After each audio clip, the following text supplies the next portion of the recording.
Gareth. Thank you very much. Thank you very much. Introduction to mindfulness.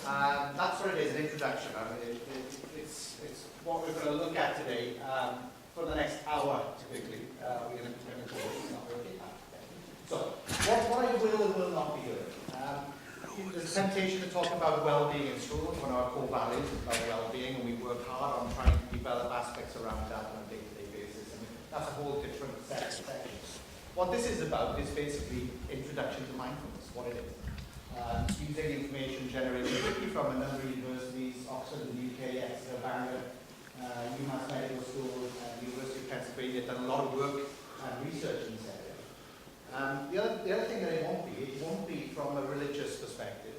Much of meditation, underpinning of meditation has come from Buddhist traditions or Christian traditions or Hindu traditions. So a lot of it has come from those sorts of traditions. But the bit that we're going to be looking at today is really from a secular, non-religious, mental health perspective. That's what we're coming from. We won't be giving you an answer to all life's woes and worries and concerns. It's just not a panacea, right? But what we're trying to do is try to bring a critical, and by critical I mean an inquiring mind. Yeah? Something to try to really get to grips with some of the concepts and the ideas. That's what I mean by critical, not criticizing. But also bringing a beginner's mind. You know what I mean by a beginner's mind? You come to something fresh. It's open. You tend to be quite open to something. So if you haven't come across mindfulness before, those are two things in terms of the session here. It won't be all presentation. It just won't be me talking at you. We'll do some presentation. We'll try to do some reflections and share some bits and pieces. And we'll also try to do some practice. This is a risk with children, with adults, because you feel like a lemon, I feel like a lemon, and it's like ridiculous. So what are we doing this for, right? So what we're going to do is try to suspend that, come with a beginner's mind today, but just try to be part of what we've got in the next hour. I'd like to acknowledge the .B program, Mindfulness in Schools organisation. As Linda said, I was qualified to be able to teach this in schools just over a year ago in the school, and kind of supporting me in that process. And also from the University of Stavanger in North Wales, where there's a research centre there in terms of mental health, and one part of it relates to mindfulness. So most of the things that I'm using today come from those two major sources. Myself, I've been doing mindfulness on and off for about 25, 30 years. Off more than on sometimes, and on more than off sometimes, and I'll describe that a little bit later on. For me personally, it's techniques and skills to be more present. Oops, let me go back. So, mindfulness in the news. You've got to perhaps be on a different planet, certainly in the UK or in the US or Canada, Australia, to not see mindfulness in the news. I think Newsweek had a big splash in it a little bit a while back. And what we're seeing is perhaps people looking for issues that they have in life, sickness, health, pain, suffering, technology at them all time, not finding any form of peace or sort of contentment in that sense, and not knowing what to do about it. We've seen different articles here about different governments, and these are some from the UK, about how they're institutionalizing this into education and policy in the UK, and starting to be able to put that as really this notion of well-being. And I think we're seeing that in the world at the moment, is that people are recognizing that we're learning things, we have jobs, we're looking for satisfaction, but we're also treating illnesses. But we also need to think about the other side of that, is how we have approaches when we look at our physical health, our diets, and also our social and emotional health, and our mental health.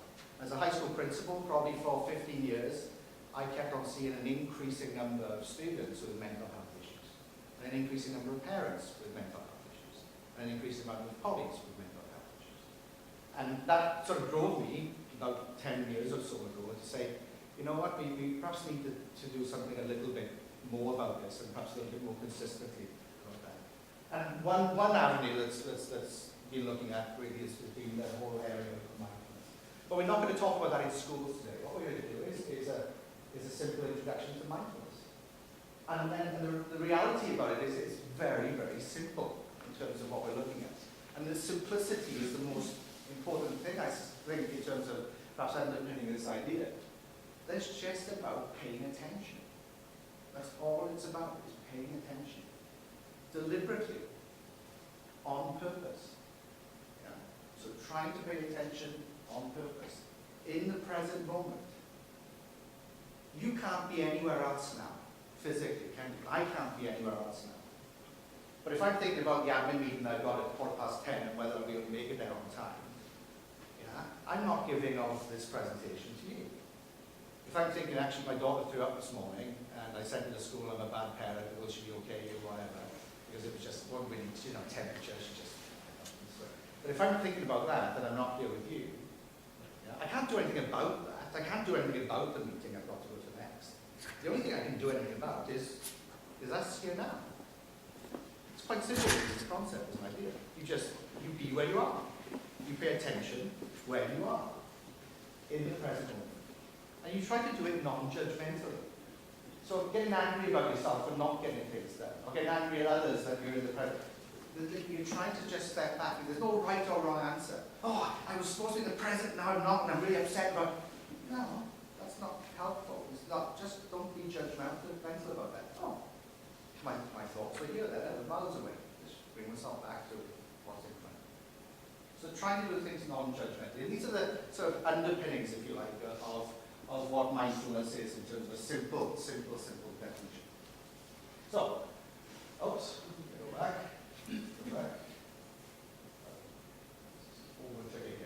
So the purpose of the session, I think, sort of mentioned, is really just to increase awareness, so that we can think about responding to situations rather than reacting to situations. And there's a difference between those two things. Yeah? A reaction is much more involuntary. Yeah? You're reacting to something that happened. You don't really know, you're not really cognizant, you're not really present and making a decision, you're just reacting. As parents, you do this all the time. From saying to your kids, one minute you're saying, go and tidy your bedroom, next minute you've got this argument going about, you don't love me anymore, and you think, how on earth did we get to this situation? Because I reacted, and my daughter reacted, and we just react.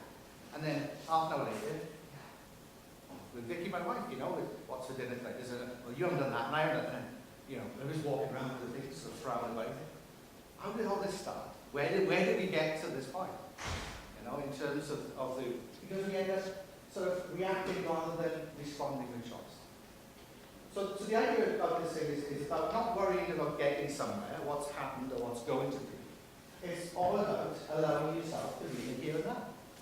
And I can guarantee now, many of us in this room are not here and now at the moment. We've got thoughts coming in constantly about other things that you need to get done today, right? Yeah.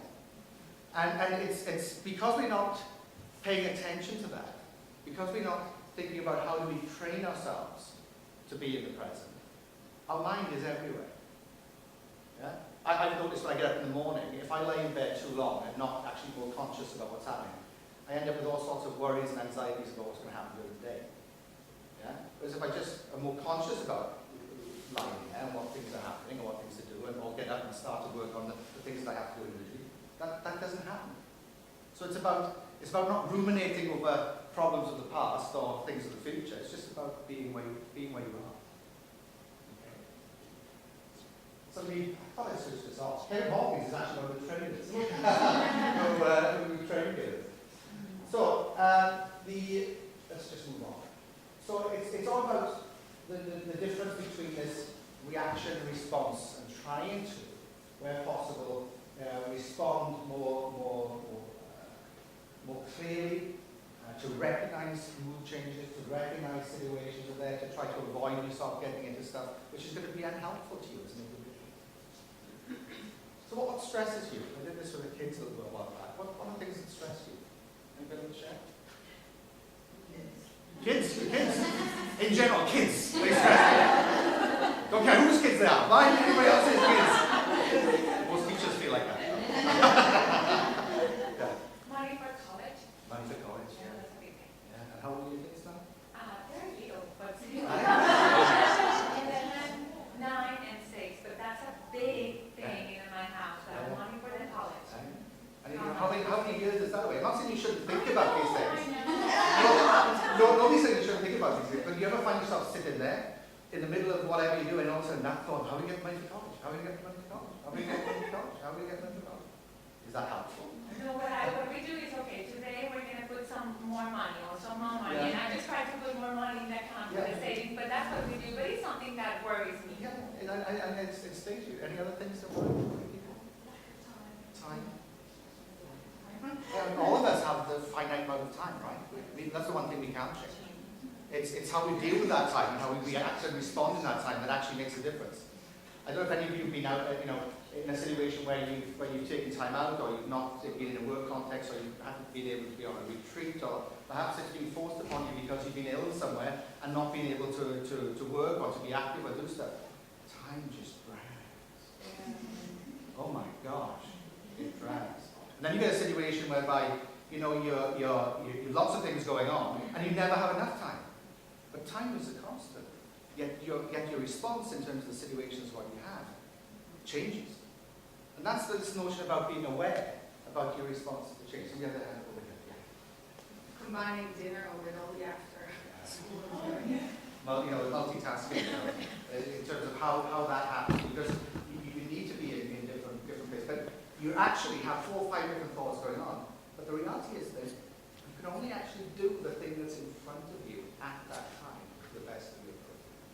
And that's the idea of just trying to be mindful and putting that back. But when you talk about mindfulness and not, it's like you're telling somebody not to plan ahead, like for college for No. You need to plan for it. Yeah. So you need to think ahead. Absolutely. But the time you do that is when you sit aside and you say, this is what we're going to do now. We're going to spend half an hour planning for the problem. And we're going to give all our thoughts and all our efforts into consciously looking at the things that we need to do. So it's about time management. It's a little bit time management. It's about bringing the focus in. Because what happens is that we often will carry a lot of these thoughts around continuously. Yeah? And it becomes, the Buddhists would call it monkey mind. My daughter, who is now 12, calls it brain traffic. So when she goes to bed at night, sometimes she'll be there and say, Daddy, you know that coming down the stairs, I can't sleep, I got brain traffic. It's a lovely expression, isn't it? So what do you mean? Well, everything just keeps on whizzing by me and whizzing by me. And it's like the thing about the college thing. It just whizzes by one time, it pops in, it's out, it's gone. And there's other things, it's not just that one thing. So the idea is to try to bring yourself into the present. It's not about planning. But if you're going to plan about something, is be present about the plan. Plan about planning. Yeah, just be in the plan. Be in the plan. Yeah. So- And I was going to say, as soon as she mentioned the dinner and the after school, I started thinking about that. So this. Yeah. Yeah. That's what minds do. That's exactly what minds do. Right? And the idea about paying attention or being aware of that is being aware of your mind. Because if you're not aware of your mind, you're a slave to it. You're reacting to what's going through biologically, the synapses, the connections. You are reacting to all those things, rather than actually you being able to practice in order that you can control those responses rather than just deal with reactions. Yeah. One last one. Just one thing. What Nana said and what you said, the conclusion is, okay, you're worried about college or other things. Okay, you already dedicate 20 minutes or 15 minutes or who knows how many calls. And then you just put it aside when your kids come from school and you sit down and listen to them. That's what is mindfulness. No, Mindfulness mindfulness is going back to is dealing with your kids and having a conversation. I know if you like myself, my kids are talking to me about their day at home. I'm not listening. You're not. I'm not listening. Sometimes. Yeah. Yeah. But you're there. Oh yeah. Good. And you're asking questions you don't even want the answers to, or know the answers. Just doing it right? Yeah. Am I the only bad parent in the room? Oh, you know what? We got somebody who's admitted the same thing, then, right? We're together on that one. Well, the mindfulness thing is, when the kid comes over and one of them's had a good day, and one of them comes up and hugs you, whatever, and you start talking to them, and you're actually there with them. You're talking to them, and they're talking to you. You're validating what they say. You're understanding what they say. It's about being present in that moment. So it's a mind thing, not necessarily. It's time management, but it's the mind response within that process. We'll come back to that in a second. So we're going to do a little bit about how stress works. Yeah? Just watch a little clip about this. These are gazelles, right?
thing. Oh, to be a gazelle. Yeah? I don't know if you saw that at the beginning. Isn't all that gazelles? Everything's fine. Everything's good. All these gazelles. Everything's fine. And then you see one of them lifted up. Yeah? Uh-oh. Problem. Yeah? Something's after us. Yeah? What do? Human reaction, gazelle reaction? Fight, flight. This is biological reaction. You know, this is the medical, clinical thing that you do. You release adrenaline. Yeah? You often see animals, for example, in this situation, defecate. Yeah? They go to the toilet. Do you know why? It's an involuntary reaction. Do you know why? Have you ever tried to run when you really want to go to the toilet? You're not going to escape from anything that's chasing you. It's not possible. So we have, same as gazelles, and we have these inbuilt reactions, which are part of who we are biologically, in terms of releasing of adrenaline, in terms of what we do. Because it's important for us to do that. It's important for us to either fight or flight, and have the best capacity for us to be able to do that at that time. The amazing thing about gazelles is once that's happened, and you've always got to be faster than the slowest gazelle. That's the the thing. If a lion escapes from a zoo, yeah, you've heard that joke? Lion escapes from a zoo, you've only got to be faster than the slowest person who's running, right? So the gazelles realize that, so they just run faster than the slowest gazelle. The slowest one gets. And then, as soon as this has happened, what do they do?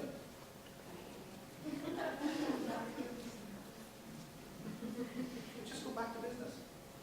Now, if a lion came in here and sort of ripped one of us out and go, oh my gosh, and one of us is gone, poor David, he's on the end there, closest one, he's been mauled out the door, and then I closed it, so we got till 10 o'clock, guys, so sorry the interruption, we just need to carry on. Where would we be? Where would our minds be? Where would our heart be? Where would our biological reactions be? We'd be all over the place, right? We might even have to get the TVs in on the seats, who knows? Right? So we're in a situation where as adults and as people, yeah, we can't switch off this reaction.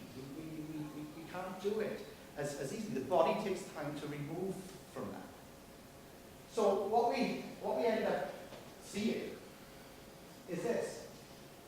And this is how the sort of stress cycle works in terms of the system. So you get these external stresses. We talked about these today, right? And what happens? Your heartbeat increases, you tense, yeah? Your muscles tense up when you stress, or when you get a shock, or when there's something happen which really changes stuff. You get these biological aspects. The nervous system starts to click in. We know the immune system, people who have long-term stress disorders and things like that, are more susceptible to all sorts of illness. And the connect that there is between stress and illness is really well thought out.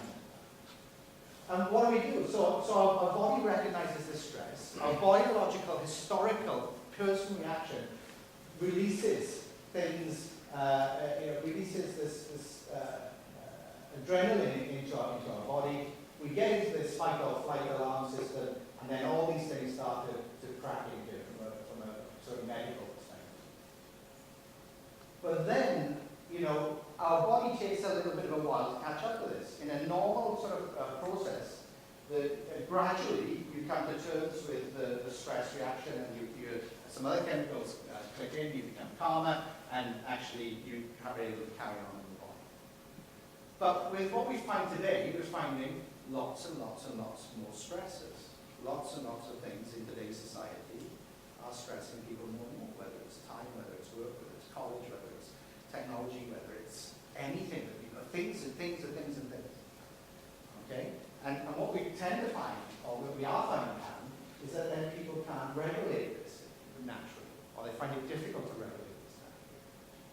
And then they might get into things like maladaptive types of behaviors, overworking, hyperactivity, yeah, overeating, drugs, substance abuse, food. And even down when this gets bad, we see people in physical exhaustion, depression, loss of enthusiasm, heart cancers. This all comes from here, and the ability not to be able to modify from a biological perspective, or physical perspective, or brain perspective, the stresses to get back into equilibrium.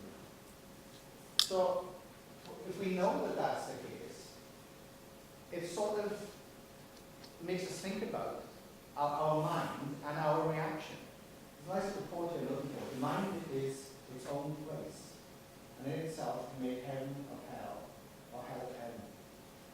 Do you ever have those days where you get up in the morning and everything is wrong and bad, and you're miserable, and you're sort of, you know, everything? It normally happens at the beginning of November and January. Yeah? And then in the middle of March or April, you know what? Dreadful things can happen, but you don't really care. It's wonderful. Life's great.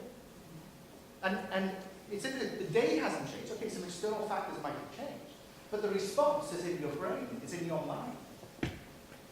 And therefore, the response is in your mind. How can we look at that reaction in our mind in order to be more helpful than hindering? So, we move on.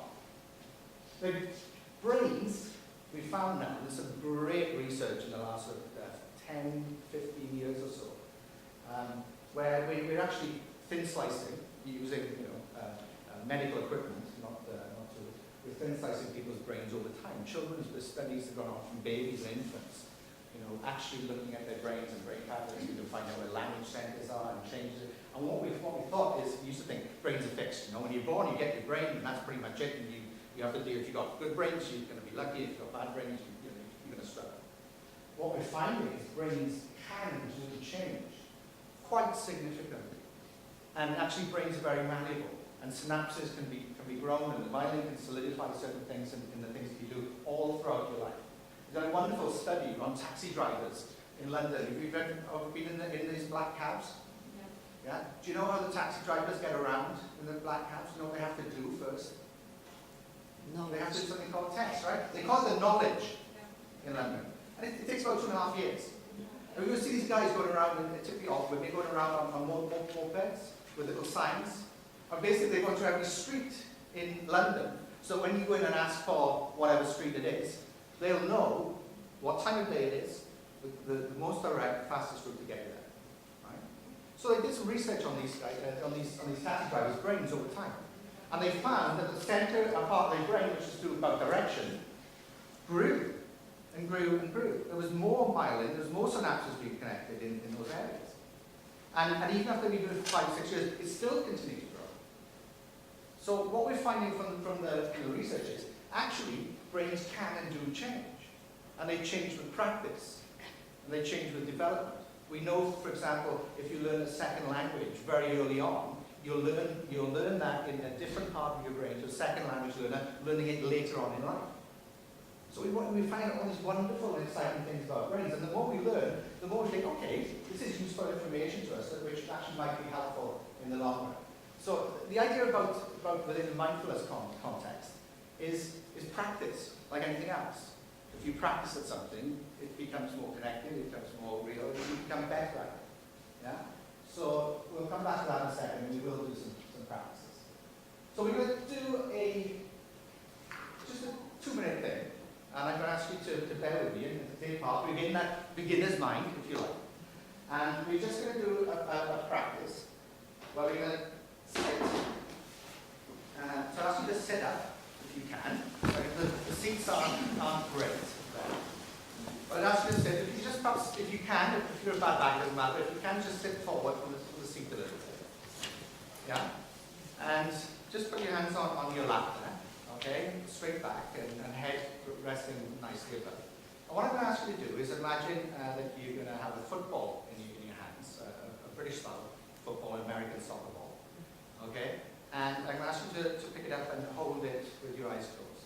Okay? So what we're going to do, if you close your eyes, hands on your knees at the moment, just breathe normally, breathe naturally. Now, just pick your hands up and hold that football just in between your hands. And just do that for 1 minute.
ask you a question.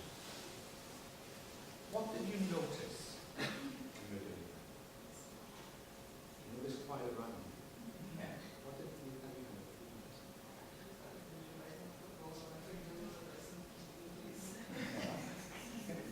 Yeah. What else? You breathing calmer, more aware of it, you notice more aware of your breathing. I had to work to stay focused. Yeah. Just not let my mind go somewhere else and think about the world. Because somehow everything's empty beside the goal. Yeah. Because your focus is on the goal. Does anybody think about social program? Did anybody notice tingling in the hands? Did anybody feel the ball get heavy? What's the ball there, was it? All of a sudden the ball's heavy. Whoa, how am I going to keep this ball up? You know, what's that telling us about this?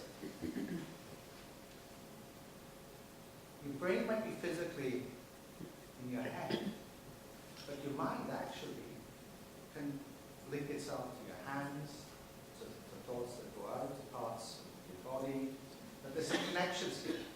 And we know that actually medically from the nervous system and all the connections that come out and down through our nervous system.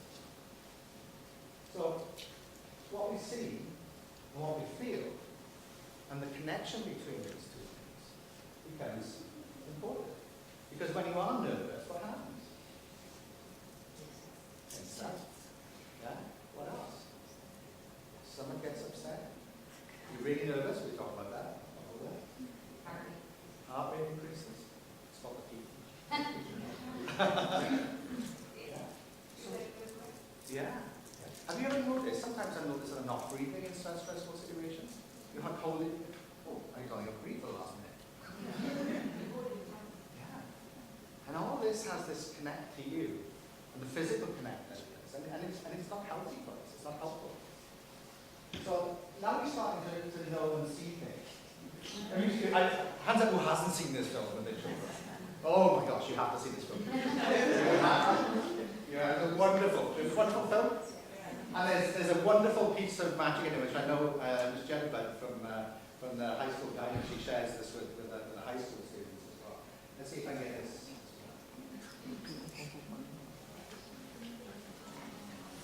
I see you have found the sacred mystery of heavenly wisdom. Oh, if that was it, I'm so sorry. I thought it was just a regular peach tree.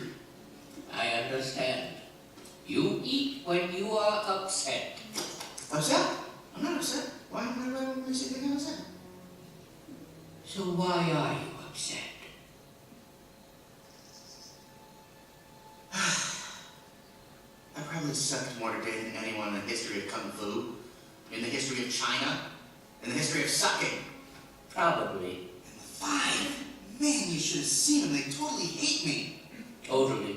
How's Shifu ever going to turn me into the Dragon Warrior? I mean, I'm not like the five. I've got no claws, no wings, no venom. Even Mantis has those thingies. Maybe I should just quit and go back to making noodles. Quit, don't quit. Noodles, don't noodles. You are too concerned with what was and what will be. There's a saying. Yesterday is history. Tomorrow is a mystery, but today is a gift. That is why it is called the present.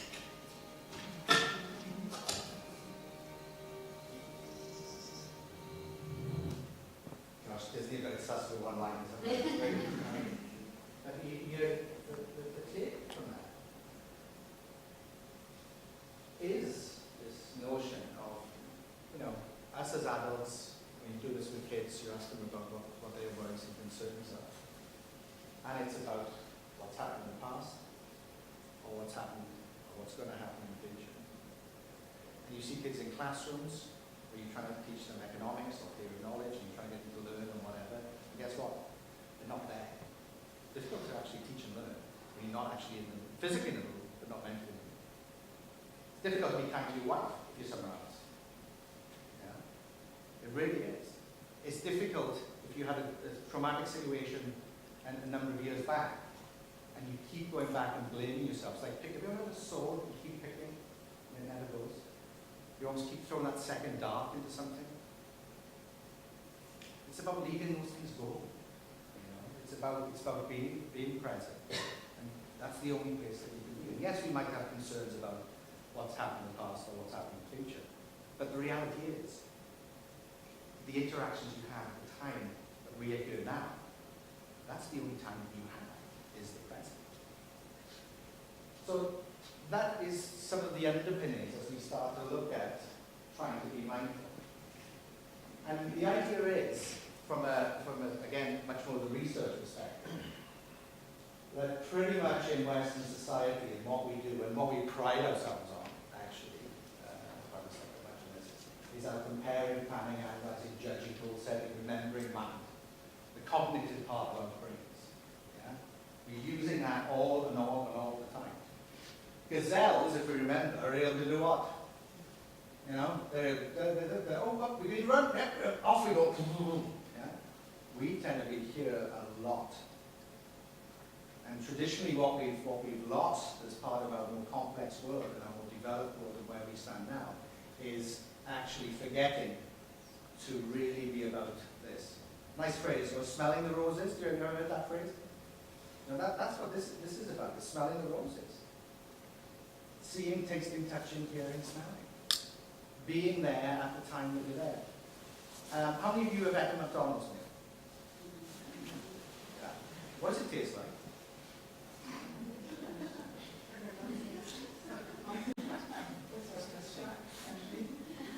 This other stuff.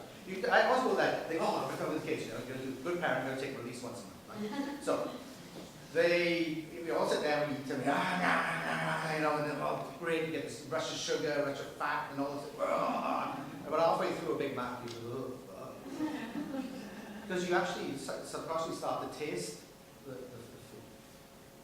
And it's fascinating, because a lot of things that we do, when we see things, actually we don't see the thing that's currently in front of us. We see in our mind what it should be like, or what it was like at some point in time in the past. So when we look at trees, typically, although we might see a tree, we don't see that tree, we see in our mind what a tree is. Because we're not really looking at something. We're not really tasting something. Have you ever eaten, like, this happens to me quite a lot at lunchtime. I go in, you don't have a huge amount of time for lunch, and, you know, whatever. You sit down, boom, boom, boom, boom, and you go back and you think, I can't remember what I had or what I tasted, really. Yeah, I mean, it was just, 1 minute it was on my plate, next minute it was in my stomach. Have you ever done that? Where you've just eaten something? You probably do that more than you care to think, actually. You know? You probably do that more than you care to think. So the idea of this is this brain training, this coaching thing, to be and to bring more of what we've typically lost in a Western society today at this particular juncture is to train and come back and be conscious, raising awareness of the sensing mind as well as the thinking mind. And train ourselves to be more present in awareness, smelling the roses. Or at least being able to respond to stuff rather than react to stuff. It's interesting, isn't it? I just find this whole very interesting. So what we're going to do is a technique, because it's important that you have a couple of things that you, if you wish to practice on, if you wish to have a go at it, you can do it. It's called 7-11. This is from the Doc B. We use this with kids. It's just easy for kids to think about what 7-11 is. But basically, it's another breathing exercise, comes back to the breath. And the idea is that we'll sit down, we'll sit up straight again, we'll get ourselves into that position. It's always nice, and there's a purpose to this, because if you slouch in, what happens to your breath? It's much shallower, isn't it? You know, it doesn't go in, you're constraining. The idea is to be up, and the idea is also is to feel some sort of, you know, elegance, some sort of beauty, some sort of, you know, that you're there. This is good. This is okay. This is nice. You know, you probably think, if half you think, no, this is a nutter. What's he doing?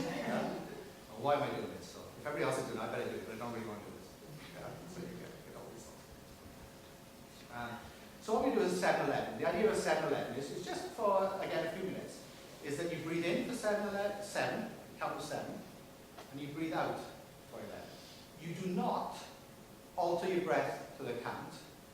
You alter your count to the breath. So if I went 1, 2, as I'm breathing in, if I pause, it's easier. If I'm breathing out, then 5, 6, 7, 8, 9. I don't want you to do that. I just want you to count. So when your breath naturally goes out, when your breath naturally goes in. So you're not changing your breath. You're just counting along with it to the 7 till it's in, and 11 till it's out. We got that? Okay. So we just do the same thing. We get ourselves set, get ourselves comfortable. Feet flat on the floor, just hands in, set. Just nice and elegantly up, and then we'll just do this for 3 minutes, and we'll just start off, and in your own time, count to yourself if you can, rather than out loud. You might put other people off. So it's 7 in and 11 out. Okay? So.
Same question is fine.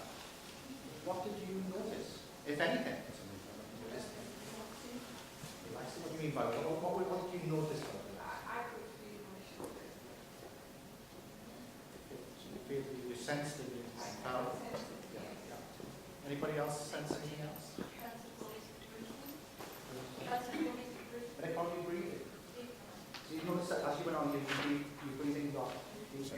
What's biologically happening when you breathe in deeper? You get more oxygen. And what happens to brain function when it gets more oxygen? What happens to your heart when it gets more oxygen? You get a nice heart rate, you get a slower rate, you get brain function helps. So these sorts of physical, you're starting to notice these physical sensations now. Yeah. What else? Anybody else? I was counting, I couldn't think about anything else because I was putting everything in the breathing. Yeah. Because you need to be aware of accounting so you cannot think about lunch or anything. And one of the reasons we do it with accounting is it helps a little bit with focus. Later on, if people practice more, they tend to remove the counting and just focus on the breath going in and out. But it's helpful at the beginning to have something to help them with focus. I first started feeling taller, and a bit later I got a head, a pain right here. So you started noticing things. Yeah? I notice the pain. Sometimes, we don't notice those pains. I've got a headache. Why have I got a headache? I haven't drunk any water for the last 6 hours. Go and drink some water. So things like that, you start to pick up and notice things in terms of the sensing. But the thing is when can this be, this sort of thing be helpful?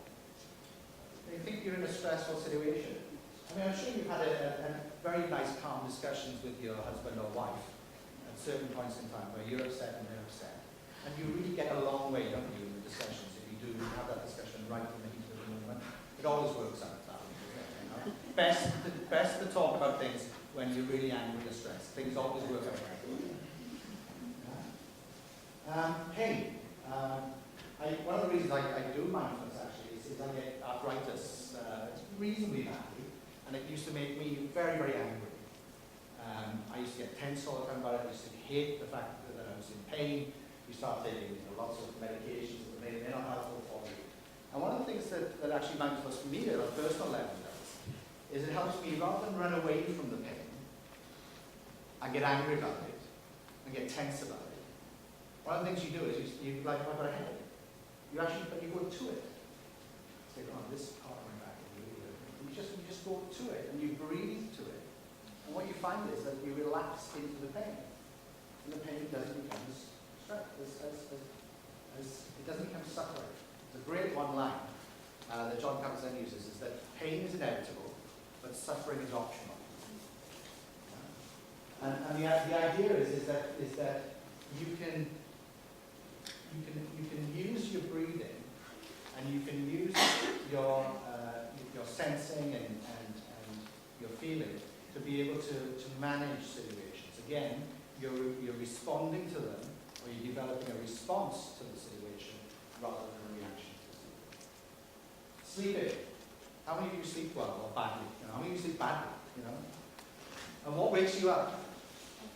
Everything. What do you mean by everything? This is a classic one, isn't it? I'm very light sleep. Yeah, and what about when you wake up, what happens? I'm tense. You tense. Yeah. Very irritating. And then so what you do is, I need to get back to sleep. I need to get back to sleep. That's going to help. Yeah? Oh, I'm sorry, I need to sleep. Why can't I sleep? I'm not sleeping. Yeah, great. That's really going to help and help and help. Yeah? So what you can use, like a 3-minute breathing space or what they call a meditation and things like this, one of the things I do with love Norway is you've got these wonderful heated floors in your bathroom.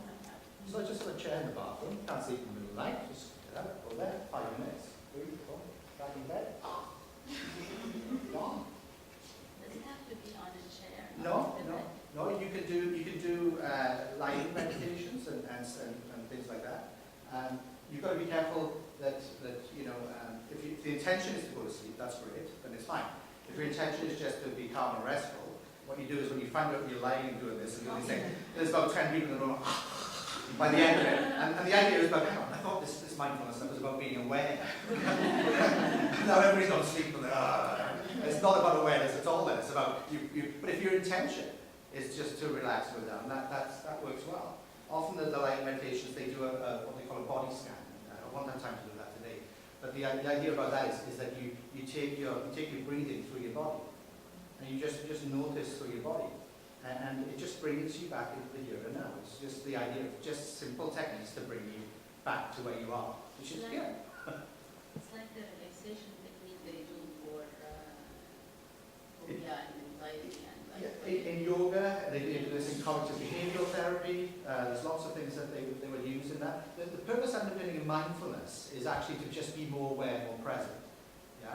And as a result of that, you're aware of stresses, you're aware of other things, and actually you respond to them and bring it down. It's not the idea necessarily to do mindfulness to get you to sleep or whatever, but what you find is that they can be useful, in this process, just by using a number of techniques.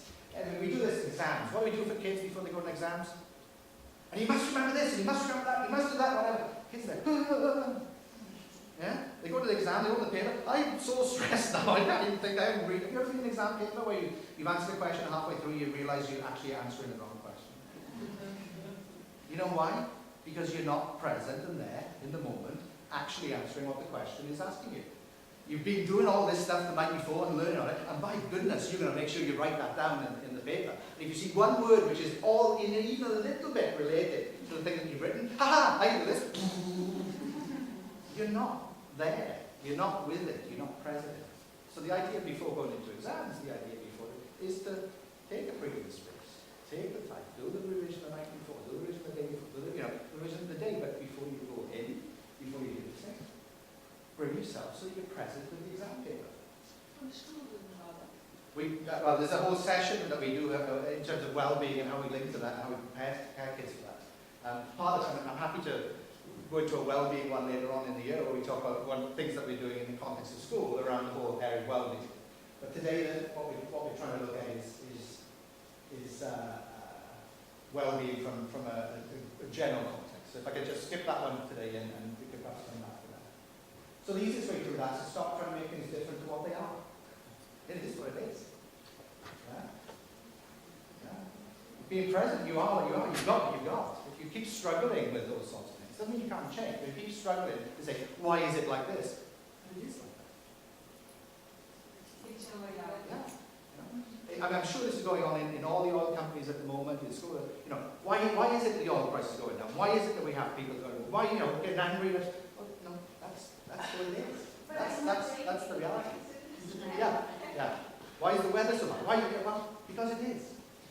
But if my child is never doing what I'm asking her, Yeah.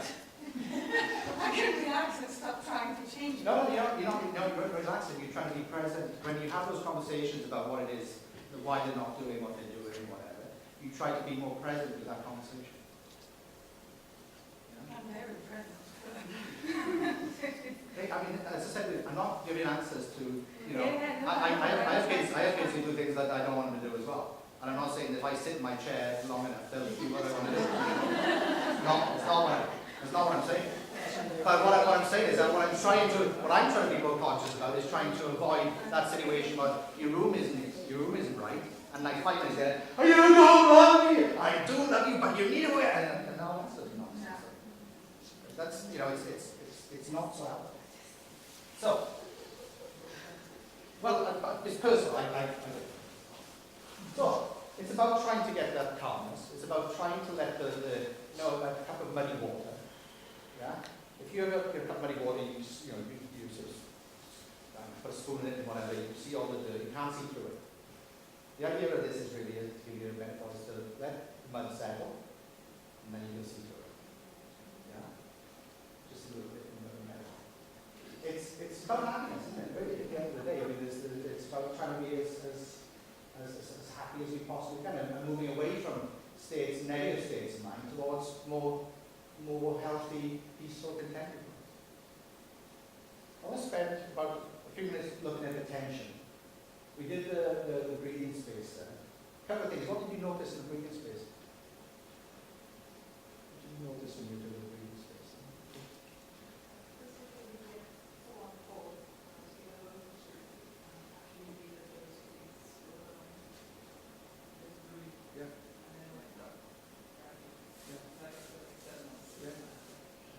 And that's nice about the non-judgmental thing. You say, I can't get to 7, I need to get to 7, I need to get to non-judgmental.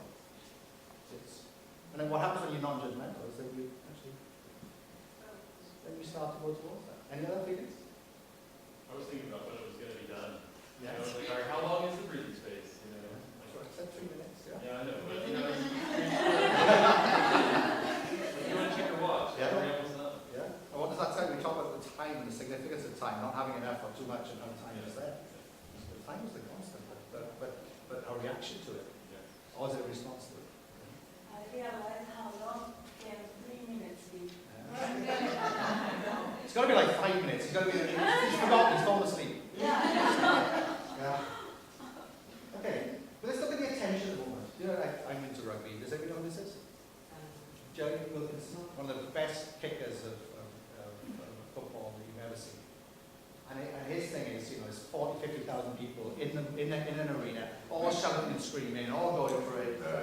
And there he is, time and time again, knocking the ball away.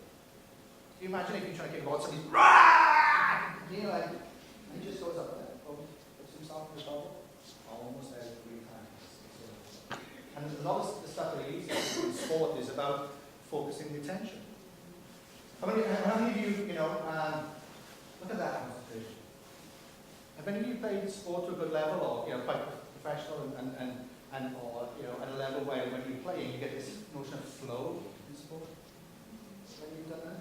Describe it to me, somebody who feels that way. Okay, just, yeah, go on. Being in the zone. You In put the zone, yourself in yeah. the zone and everything clicks.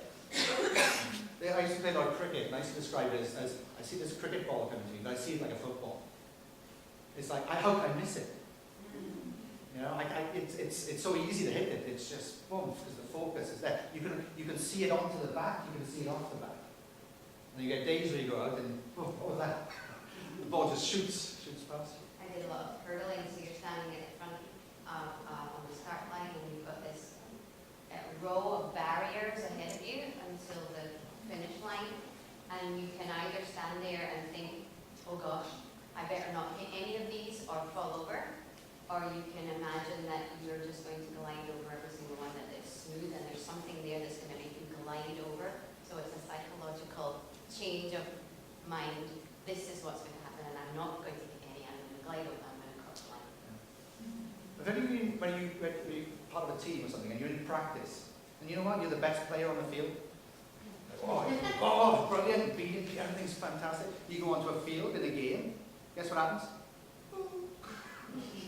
You feel the vision, almost seems to go from I can see everything to I can only see this. That's in front of me. It's an incredible sort of notion about this about concentration. What you see is athletes. Sorry, if I just go back one. Oops. I think it's very in a second.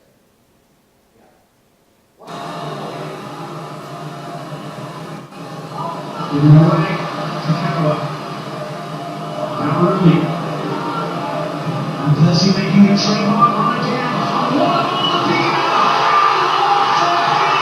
Okay, we'll just play it on in a second. But there's a ball, I think it was Rooney picked it up, yeah? Banged it almost 50 metres. As the ball's coming down, Van Persie, yeah? Basically looks behind, sees the ball coming from 50 metres away, watches it all the way, boom, straight onto his foot and into the goal. Now, as I play this on, they play with the repeat. The last bit, when they go from behind the goal, you watch Van Persie's eyes and concentration on this. Okay?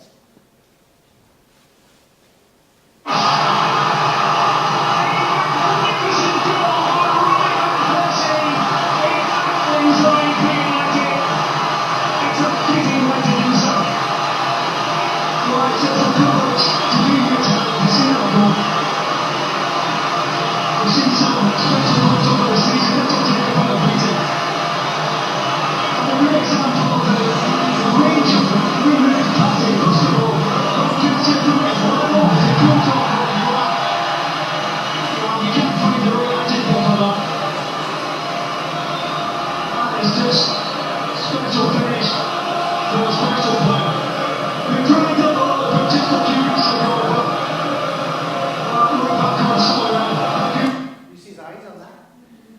How that was happening in real time. And the notion of concentration, the notion of being in the moment. There's 50,000 people shouting at him there. half of them are shouting profanities at him because he doesn't want it to stop, and the other half are cheering on. And there he is, able to maintain that high level of concentration all the way through. You saw the eyes. It's quite remarkable about how he was doing. And that's what distinguishes people in context to be able to excel in sport and use the awareness and the concentration in the moment. Being there in flow. I'm sure many of you play musical instruments very well indeed. I think this is from the film The Soloist. I don't know if you've seen that. If you it's an interesting one. But anybody play the musical instrument really well? I've never let anyone watch me play the organ except for my parents. When you I play cannot concentrate enough when other people watch me. Yeah. When you're in the music hall, what does it feel like? It's wonderful. But if anybody else is there except my parents, I'm aware of it. Okay, so you find it difficult to be Yes. much more in the awareness Yes. of that part. So I would love to be Yeah. able to do that. Yeah, because that's the people who become professional musicians. I mean, the story about this guy. You can do it on the street.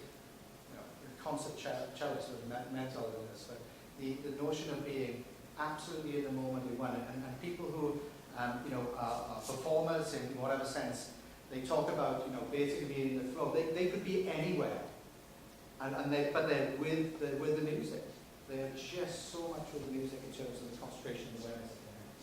So we talk about really this whole notion of using being present in the awareness in the moment, non-judgingly, yeah, to do that, and to work at it, and just to keep coming back at it, because we know from the bit before that the brains are malleable, and we can work with that.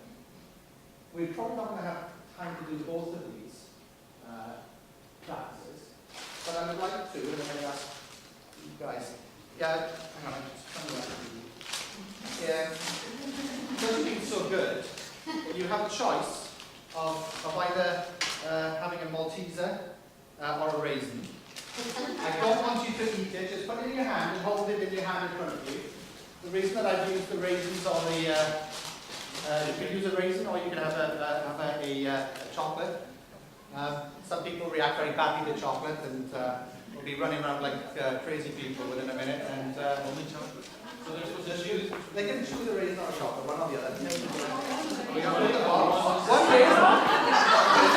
I think I'm made of raisins. One raisin, one chocolate, one raisin. Okay? You know, we need maybe just to be sure we're efficient with our budget. When you have your chocolate raisin, just hold your hand out. Put it on the palm of your hand. It is hard.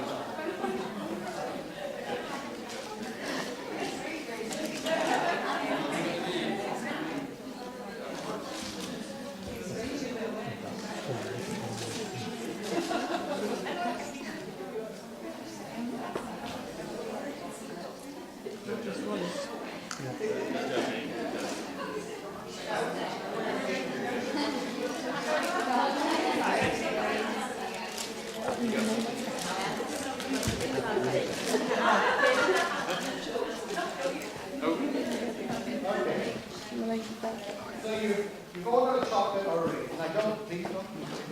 I'm in front of you. Yeah. And yeah, just hold your hand out. Have it in your hand. Yeah. Just look at the raisin for a minute. Just look at the raisin for a minute. Or the chocolate you've got. Just only one. Sit there. Look at that.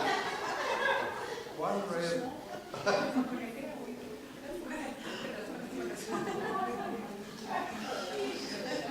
Okay, so you're going to look at your chocolate and your raisin, and let's just observe it for a moment. It's a bit strange, but we'll just be in a moment because we've got a raisin or chocolate. Just look at the colour of it. What do you notice there? What's the shape of it? Ridges or dents? Does it have a top or a bottom? And if you just pick it up and put it in your two fingers and just turn it around and keep looking at it.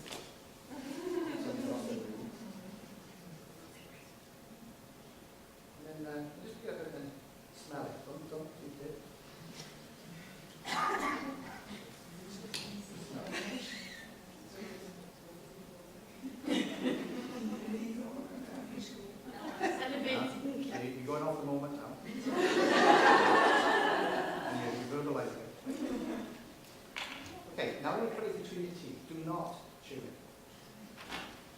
Put it between your teeth. Do not chew it. I have to put your tongue to touch it. Through your teeth. And then just roll it onto your tongue. Don't eat it, don't chew it.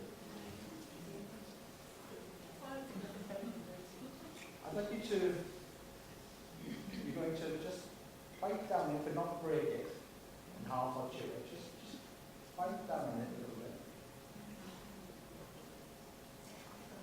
And again, in different places.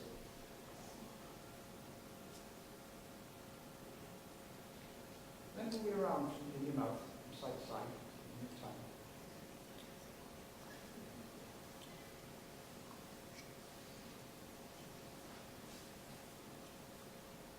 And then start chewing on it slowly.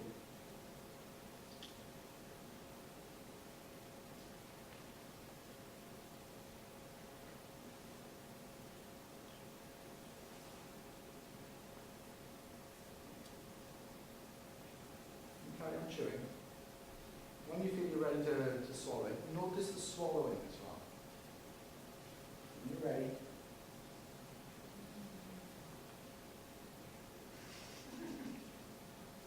notice the swallowing. Okay. So what we've just done there is try to be more present about a sensation, the taste, the sight, a feel sensation, of something like a raisin or a Malteser. Probably never done that. What do you notice? Kind of everything. Much more than when you normally eat, like evidence is something like when you eat the mouth. It's crazy how different types in a, how do you say, malty? Yeah. In a chocolate glass, so it was really good. It's interesting, isn't it? You know, I mean, I'm like I was buying them yesterday, and literally I had about 10 of them before I got in the car. Yeah, how you eat so But did it taste like that? You know, No, it when never you eat does. that, you don't enjoy it so much. Never does, never does. What else do you know? I tasted it, but I didn't like it. What did you have? The Malteser. Yeah. I tasted every process. Yeah. I melted, I crunched it. Yeah. Do you like Maltesers? Yes. But what did you But notice? I didn't like it today. It was too intense. Yeah. Isn't that interesting? Something that you like and you enjoy, like chocolate or Maltesers, you and then when you have this one Malteser, it almost sometimes you get this response a lot. It's, wow, I don't like the taste of that Malteser. I don't. It's overpowering in terms of the chocolate and the depth of it and the things. And actually, I find it quite uncomfortable. It wasn't comforting. Yeah. Because it's like I had to work at it, not Yeah. instinctive. Yeah. Anything else people notice? Yeah. The minute it was in my hand and we were looking at it, I was salivating. Yeah. Because it's the anticipation. Yeah, Yeah, yeah. of course. The anticipation. Yeah. I didn't realize how noisy raisins are. When you're chewing them, I always thought of it as quiet. Yeah. Yeah, you like it, yeah. It was really noisy. Did anybody notice how much their tongue moves? I'm there. Oh my gosh, my tongue's all over the place. This is really weird. This is strange. What about when you swallow? Do you feel it going down? Do you feel it? So different parts of your mouth. So all that. Actually. And sometimes people say, you know what? I never realised raisins tasted like that. Often you hear that sort of comment back off the chocolate one. I like chocolate and I like Maltesers, but that was not nice. But that's probably the first time we've actually really tasted the Malteser. It wasn't a flowing sensation because we dissected it into parts. The whole is nicer than the individual parts. Yeah, but it's interesting. Even if you do that quickly next time or whatever, just try to sense the taste. Just try to bring yourself into sensing more rather than thinking more. This is a Malteser. I like Maltesers. I eat a whole pack of them. That was great. Yeah? Yeah.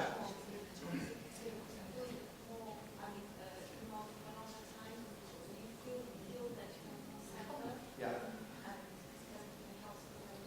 Absolutely, absolutely. And I would say this, you know, if you're interested, you know, try your breathing space this week. You know, try to just have a sit somewhere and just take 3 minutes and breathe. Just come go with it. You know, if you're more interested, there's other things, and I'll just show them on to you in a second. Do another routine activity mindfully. Brushing your teeth in the morning. Just be there brushing your teeth. Just try an activity where you're actually with the activity, but you're not somewhere else. You know, just ways and techniques of just helping yourself be better. This is a good family one to do. Is eat a meal in silence together. Just one. You don't have to do this all the time. You might just do this anyway when people are not doing the things they're supposed to do. You will eat that food by yourself. But you might want to try that. You will be amazed at the taste of the food. Even if you're not very good. You will be amazed at the difference in taste if you're conscious about taste. And you tend to be less. Because you tend to be really conscious about, you know, what's there. I think we've all had those chocolate chip cookie comas on the sofa, and you know, or bags of Lay's chips, and you know, you come home from work, or you know, a stressful weekend or week or whatever it is, and you sit down there and half an hour you look around you and there's all these empty can't really remember what you did. But just try it once. Just, you know, beginner's mind, critical, just that something's not going to work for you, fine, it's not an issue, just an introduction. I'd like to have time to do a fop, which is basically an 8-minute sitting breathing exercise. But I think we've run out of time for that. So this comes back to this. Is we talked about this, the stress cycles, the biological, the fight or flight, some of the negative sort of responses and reactions that we've done. What we're trying to do in the mindfulness sense situation is perceive these and be aware of these as they're happening, so that we can choose to respond to them rather than react to them.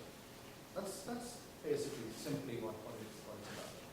That you're aware of the things that are happening, you're more conscious, therefore you can control it more, you can be more responsive, you can control your breathing. All these things help to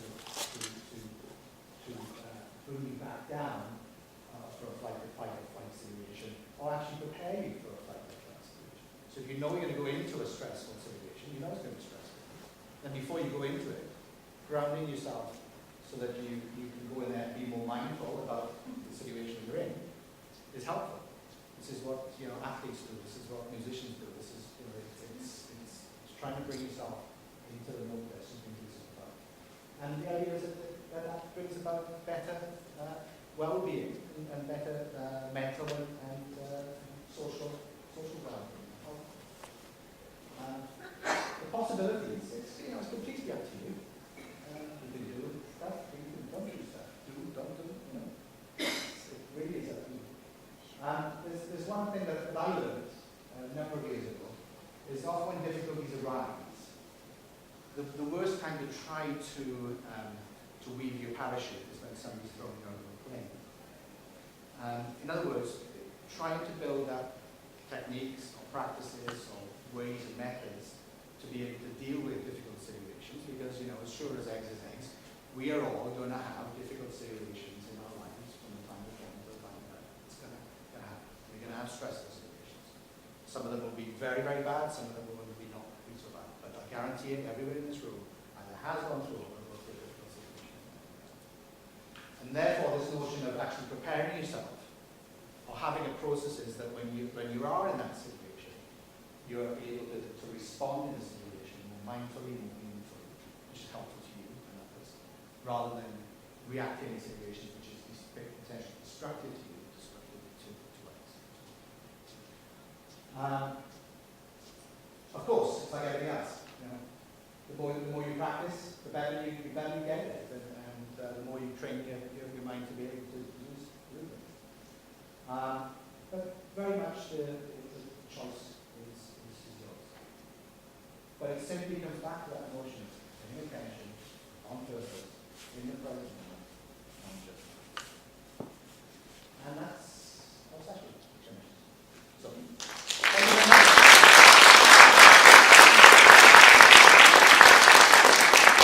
We have a meeting. So I can't hang around too long, but I can hang We do have these things here, which if you're interested in that, we'll just hand them out as you need. We will make this available, we normally do via an email or on headline. And if you're interested in some of the practices that you can do, there's a whole range of things that I've got in terms of resources that you can use. Photographic living from Gareth Jones, a great book. There's a main course associated with that if you're interested. But just, 3 or 4 techniques that you have available to use for yourself is sometimes possible. Or you would say, that's just a really interesting morning. Okay. Thank you, very much. thank you for coming. Remember, tonight is opening night of Shakespeare Rocks, our primary school plays. I'm sure we'll see a number of you here tonight. Have a great day.